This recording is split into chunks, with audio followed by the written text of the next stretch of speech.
ایمان کی حفاظت کی ذمہ داری میں سے ایک بڑی کڑی یہ بھی ہے کہ آپ نے کبھی کسی کو دیکھا کہ ایک وقت میں وہ سوتا بھی ہو اور جاگتا بھی ہو؟ دیکھا کبھی آپ نے؟ دیکھا کہ سو رہا بھی ہو اور جاگ بھی رہا ہو؟ لیکن اس معاشرے میں اور اس جگہ میں اسی میک سے اللہ اور اس کی رسول کی بات ہوتی ہے، صرف اللہ کا شکر ہے، میں خدا کا شکر ادا کرتا ہوں، میں مثال دیتا ہوں، میں اس پر فخر کرتا ہوں کہ دوسرے گاؤں میں کہتا ہوں کہ میرے یہاں باجا نہیں بجتا، میرے یہاں گانے پر لوگ ڈانس نہیں کرتا، لیکن اگر جہاں کرتا ہے تو جب ایک آدمی ایک وقت میں سو نہیں سکتا اور اسی وقت میں جاگ نہیں سکتا، یا تو سوتے گا یا تو جاگے گا، تو یہ کیسے ممکن ہے شریعت میں کہ اسی اسٹیج سے اسی میک سے ایک وقت میں اللہ اور اس کی رسول کی بات ہوگی اور اسی میک سے پھر گانا بھی بجے گا، ڈانس بھی ہوگا؟ یہ کیسے اللہ کو پسند آئے گا؟ دل پہ ہاتھ رکھ کر کے فیصلہ کیجیے، اگر کہیں ہوتا ہے یہ بھی بہت بڑا شرک ہے، شرک ہی نہیں اللہ اور اس کی رسول کی باتوں کا اپمان ہے، مذاق ہے، اور جس نے شریعت کا مذاق اڑایا آپ جان لیجئے کہ آپ کا ایمان بہت خطرے میں ہے۔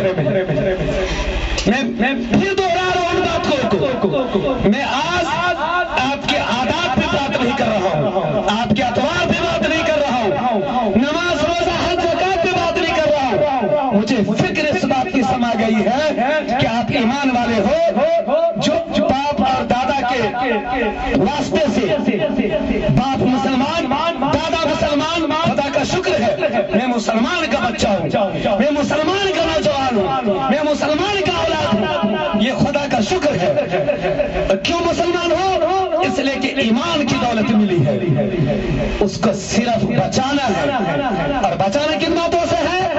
ان کرداروں سے جس کردار کو ہم ادا کرتے ہیں اور ہمیں احساس تک بھی نہیں ہوتا کہ ہم کہاں چلے گئے۔ ادنا سی مثال ہے کہ ایک وقت میں ایک انسان اگر سوتے گا تو جاگے گا نہیں اور جاگے گا تو سوئے گا نہیں، لیکن پوری دنیا میں تقریباً زیادہ تر ایک ہی میک سے دونوں کام ہو رہا ہے۔ خدا تعالیٰ سے ڈریے، ایمان کو بچائیے۔ اگر آپ کو بہت گانے کا شوق ہے تو آپ اس کے لیے الگ سے محفل انعقاد کیجئے، وہ گناہ ہوگا آپ کا، وہ پاپ ہوگا آپ کا، لیکن ایک ہی جگہ پہ دونوں کام کیجئے گا تو یہ شرک ہوگا جس سے آپ کے ایمان پہ ٹھوکر لگے گا، اور ٹھوکر لگتے لگتے ایمان چلا جائے گا۔ اللہ تبارک و تعالیٰ نے فرمایا ان الابرار لفی نعیم، بے شک نیک لوگ عیش و آرام میں ہوں گے، بے شک ایمان والے عیش و آرام میں ہوں گے مرنے کے بعد۔ تو وہ عیش و آرام میں جانے کے لیے، عیش و آرام میں رہنے کے لیے ایمان تو شرط ہے نا میرے عزیزوں، میرے نوجوانوں، میرے بزرگوں، ایمان تو شرط ہے نا۔ اللہ تبارک و تعالیٰ نے فرمایا وَإِنَّ الْفُجَّارَ لَفِي جَحِيمٍ، اور بے شک فاسق فاجر لوگ، گانے بجانے والے لوگ، گانے اور ناچنے والے لوگ لفی جہیم، دردناک عذاب میں ہوگا۔ میرے بزرگ، میرے نوجوانوں، میرے عزیز بچوں ان باتوں سے۔ یہ دوسری مثال میں نے دیا۔ تیسری مثال، اللہ تبارک و تعالیٰ نے کسی چیز سے نوازا، اللہ تعالیٰ نے نوکری دی، علم دیا، خاص طور سے کوئی مکان بنایا، بہت محنت سے کمایا، بہت پیٹ کاٹ کے، پھٹا کپڑا پہن کے، پھٹی ٹوپی پہن کر کے، ہوائی چپل پہن کر کے، کرتے ہیں لوگ، ہم بھی اسی معاشرے میں جیتے ہیں، بچا کر کے اپنا ایک مسکن تیار کیا، اپنا ایک ٹھکانہ بنا، خوشی کی بات ہے، لیکن مسکن بنا لیا اور آگے تو چپل لٹکا دیا، ایک جوتا لٹکا دیا، ایک صوفہ لٹکا دیا۔ ہوتا کہ نہیں بھائی؟ ہوتا ہے کہ نہیں؟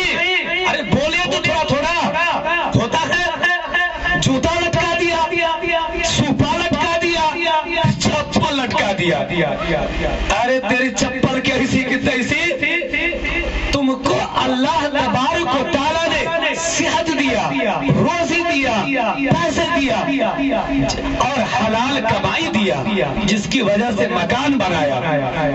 ہونا یہ چاہیے کہ آپ خدا کا شکر ادا کرتے, راتوں رات کم سے کم 100 مرتبہ استغفر اللہ اور اللہ کو یاد کرتے.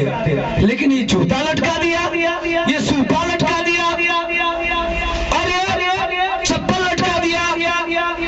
یقین جانیے آپ شرک کر رہے ہیں. اگر میری باتوں پہ یقین نہیں ہو تو آپ اس دیار میں جیتے ہیں جہاں سے دار القضا بہت دور نہیں ہے, جہاں سے علمی ادارہ بہت دور نہیں ہے, علماء اور حفاظ کا جمعی جتھا دور نہیں ہے. آپ پوچھ سکتے ہیں کہ مولانا میں نے مکان بنایا, میرا سجمن خود پھلا, میری جھنگلی خود پھلی, میں نے کھیتوں سے بہت فائدہ اٹھایا, لیکن مولانا میں نے جوتا لٹکا دیا, میں نے سوٹا لٹکا دیا, میں نے چپل لٹکا دیا. پوچھیے علماء سے فتویٰ, اور اگر نہیں پوچھنے کی سکت ہے تو مانیے میری بات, آپ کو کچھ فائدہ نہیں دیا اور ایمان جیسی ہیرے جواہرات کے کروڑوں کروڑ جنت جیسی زندگی آپ کی چھن گئی. آپ دل کے کان سے پکڑ لیجئے کہ زندگی میں ایسی غلطی نہیں کریں گے, زندگی میں ایسی غلطی نہیں کریں گے. ہم جوتا اور سوپا نہیں لٹکائیں گے, ہم چپل نہیں لٹکائیں گے. میرے بزرگوں, میرے نوجوانوں, میرے عزیز بچوں, آپ مسلمان ہو, آپ کے پاس ایمان کی دولت ہے.